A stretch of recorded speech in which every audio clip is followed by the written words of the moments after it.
Fala, jovem investidor, seja bem-vindo ao meu canal. Hoje iremos comentar sobre o resultado do primeiro TRI da Suzano, uma empresa aí bastante interessante que atua no setor de commodities aqui de celulose e também de papelão.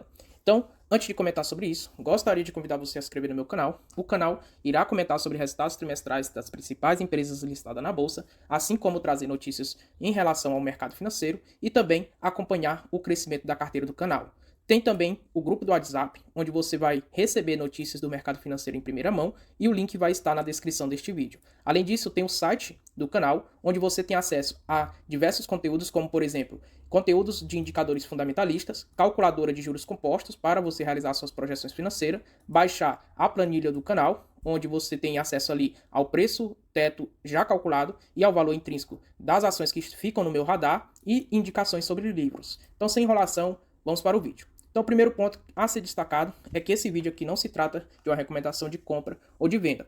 Então, o primeiro ponto que a gente vai observar é que a margem EBITDA da empresa, ela continua bastante interessante, chegando aqui aos patamares no primeiro trimestre de 2023 a 40%, bem melhor do que o do quarto TRI 2022, e se a gente comparar em relação ao primeiro TRI de 2022, que era de 35%, realmente, de fato, é uma margem EBITDA bem melhor. Porém, a EBITDA ajustada caiu em relação ao quarto TRI de 2022, ou seja, TRI por TRI, então saltou de 810 milhões para 708 milhões, e se compararmos com o mesmo período no ano passado, ou seja, primeiro TRI de 2022, temos aí um crescimento bem interessante. Outro ponto que a gente vai observar é que o volume de vendas diminuiu em relação ao quarto TRI de 2022, caindo aqui para 249 em relação a 304 no trimestre passado. E também caiu em relação ao mesmo período do ano passado, no primeiro TRI de 2022.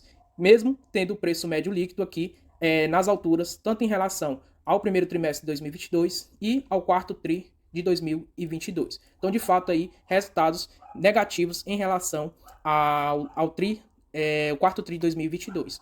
Em relação aqui no segmento de celulose, o que é que a gente vai observar é que o preço médio líquido caiu em relação ao quarto TRI de 2022, tanto em real, na nossa moeda, quanto também em dólar. E se a gente observar em relação ao primeiro trimestre de 2022, vemos que o preço médio líquido aqui, em relação a toneladas, está bem mais atrativo do que no primeiro trimestre de 2022. Guardem essa informação porque ela vai ser interessante nos próximos slides. E aí o volume de vendas, a gente viu que é bem melhor do que o primeiro trimestre de 2022, porém teve uma leve queda em relação ao quarto TRI de 2022, reportando aqui um volume de venda de 2,4 bilhões aqui no primeiro trimestre de 2023. E aí o que é que a gente observa em relação à EBITDA ajustada e à sua margem EBITDA, que houve uma queda de 61% para 57% do quarto TRI de 2022 para o primeiro TRI de 2023, e em relação ao primeiro TRI de 2022, ficou um resultado em linha. Então, uma margem aqui EBITDA praticamente estagnada em relação ao primeiro TRI de 2022. E o que a gente observa é que essa EBITDA ajustada, ela despencou de 7,2 bilhões de reais para 5,3 bilhões de reais. Então, de fato, aqui um resultado que, em comparação ao trimestre passado, ou seja, 4 TRI de 2022, ela é negativa, e em relação ao primeiro TRI de 2022, praticamente os resultados estão em linha. E se a gente observar, o custo em relação ao quarto TRI de 2022 com o primeiro TRI de 2023 praticamente é zero. Então, mesmo custo aqui de caixa em celulose sendo executado, e se a gente comparar do primeiro TRI de 2022 com o primeiro TRI de 2023, houve um crescimento aqui de apenas 8%. Então, reduzindo aqui os custos, conseguem ser mais eficientes. Em relação aqui ao projeto Cerrado, o que a gente observa é que o projeto tem aqui um total de custo de investimento de 22,2 bilhões de reais, e anteriormente esse valor era previsto em 19,3 bilhões. Aí veio a inflação, 1,9 bilhões,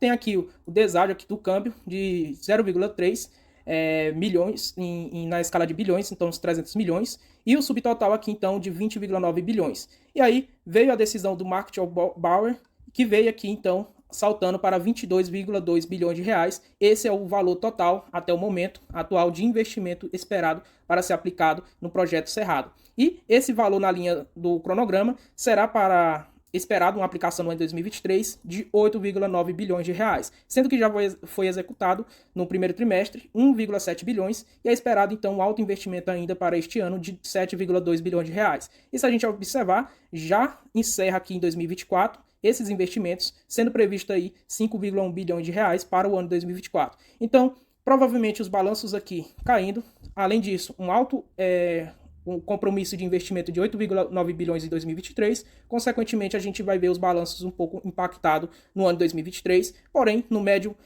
prazo a gente já vai observar que haverá um recuo na alavancagem, ou seja, nos investimentos, e, consequentemente, com o projeto Cerrado já incrementando aqui as receitas, vai haver aqui uma apreciação nos seus resultados, consequentemente, a empresa volta a lucrar bastante. E se a gente observar aqui em relação à alavancagem da empresa, ou seja, a dívida líquida da empresa, a gente observa que praticamente ela tem uma dívida igual ao encerramento do ano 2022. Então, dezembro de 2022, a empresa encerrou com 10,9 bilhões de dólares em dívida e agora está com 10,9 bilhões de dólares aqui no primeiro trimestre de 2023. Então, praticamente aqui dívida estagnada e controlada. Se a gente observar ao longo do cronograma de amortização dessa dívida, a gente observa que a maior parte dela, de 7,2 bilhões de dólares, está prevista aqui para ser honrada a partir de 2028. E no curto prazo, o que a gente observa é que a empresa ela tem aqui compromissos bem interessantes para honrar, porém aqui na casa de 2,1, 2,2 bilhões, que é no ano de 2025, 2026. Além disso, tem um caixa físico aqui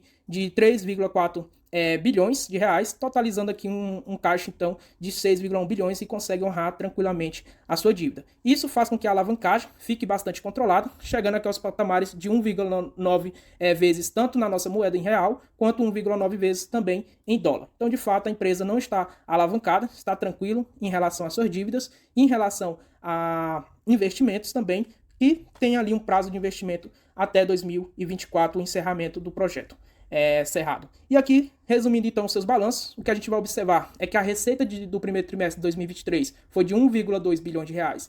E se a gente comparar com o quarto trimestre de 2022, a gente viu uma leve queda de 22%. Então, de fato, resultados assim, ainda mais em segmentos cíclicos, o que a gente vai observar é normal uma queda de 20% nas suas receitas, de aumento de 30% nas receitas em um determinado semestre, trimestre ou anual. Então, isso aqui é normal dentro de cada empresa e deste segmento aqui de atuação. E se a gente observar em relação ao primeiro trimestre de 2022, as receitas elas subiram aqui 16%. Então, de fato, a empresa reportou melhores resultados em comparação ao mesmo período do ano passado, ou seja, primeiro trimestre de 2022, e um resultado 22% abaixo em relação ao quarto trimestre de 2022. Se a gente observar a EBITDA ajustada, a gente viu, em relação ao trimestre passado, uma queda de 25%. No entanto, em relação ao primeiro trimestre de 2022, ou seja, no mesmo período do ano passado, um crescimento na sua EBITDA ajustada de 20%.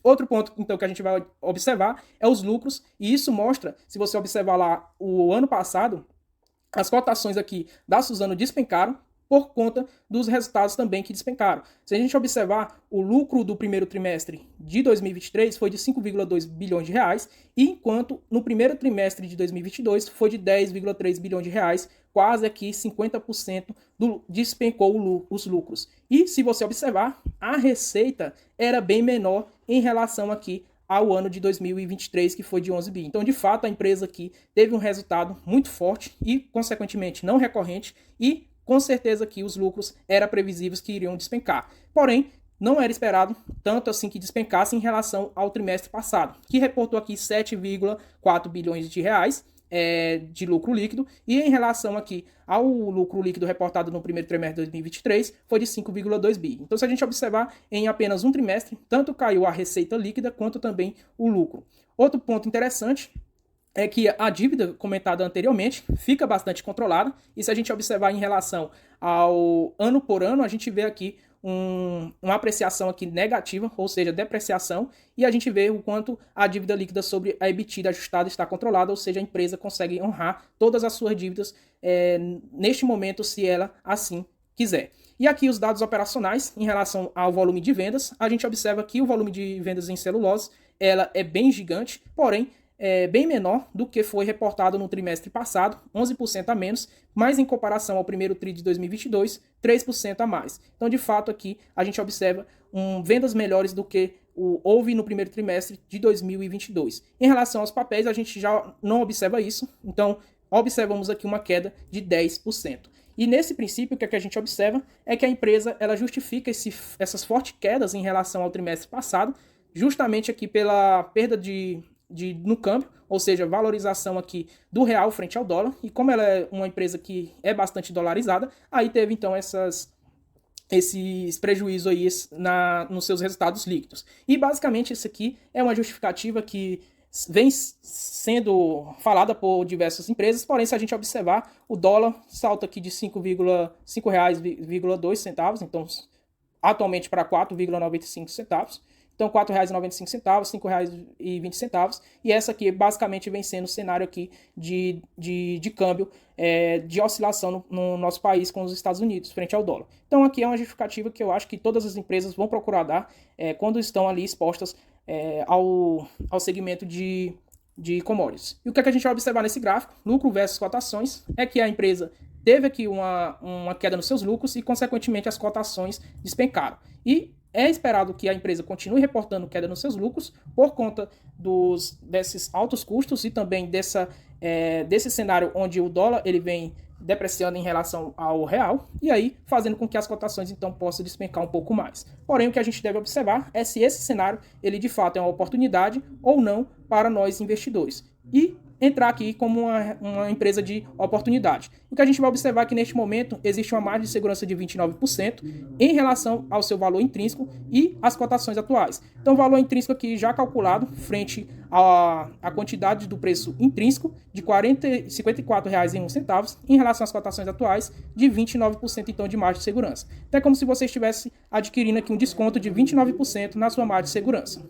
E se observarmos aqui como foi realizado o cálculo, vamos aqui então abrir a forma de Benjamin Graham, o que a gente vai perceber é que eu considerei então 10 vezes aqui o preço sobre seus lucros, 2 vezes o preço sobre seu valor patrimonial, o lucro por ação de R$ 7 reais e um valor patrimonial atual de R$ 28,84 reais. E o que a gente vai observar é os indicadores então da empresa e a gente vai ver o quanto ele é cíclico. Então se você observar aqui, a empresa teve indicadores aqui não recorrentes. E o que é que eu realizei? Vi que em 2017 a empresa foi negociada praticamente aqui 11 vezes o preço sobre seus lucros. Depois, desconsiderando aqui resultados aqui deficitários, 2019 e 2020, consequentemente nesses anos não houve pagamento de dividendos. E aí em 2021 reportou aqui um indicador de preço sobre seus lucros de 9,49 vezes sendo negociado. Desde então o papel é negociado aqui na casa dos 2,81 e agora 3 vezes o preço sobre seus lucros. Então considerei 10 vezes, ou seja, bem abaixo da média, que foi aqui praticamente distorcida com esse indicador de 2018, e o preço sobre seu valor patrimonial também aqui distorcido em 2020. Então, desconsiderei também isso, considerei apenas 2 vezes, porque sou bastante conservador e percebe-se aqui que a empresa, o mercado, ele precifica a empresa sempre aqui, na maioria das vezes, acima de 2 vezes o seu valor patrimonial. Então, isso significa que estou sendo bastante conservador, tanto em relação ao preço sobre seus lucros, ao preço sobre seu valor patrimonial e também em relação ao lucro da empresa, ou seja, o lucro por ação. Então existiu ali vendas de ativos que fizeram aqui também ter um resultado não recorrente e consequentemente é esperado para 2023 uma queda nesses resultados. Então considerei apenas aqui R$ 7 o lucro por ação da empresa. E aí, considerando aqui o preço do valor patrimonial atual. Consequentemente, obteve aí um 29% de margem de segurança para o cálculo do valor intrínseco. Então era isso, pessoal. Espero que vocês tenham gostado do vídeo. Se inscreva no canal, deixa aquele like e até a próxima.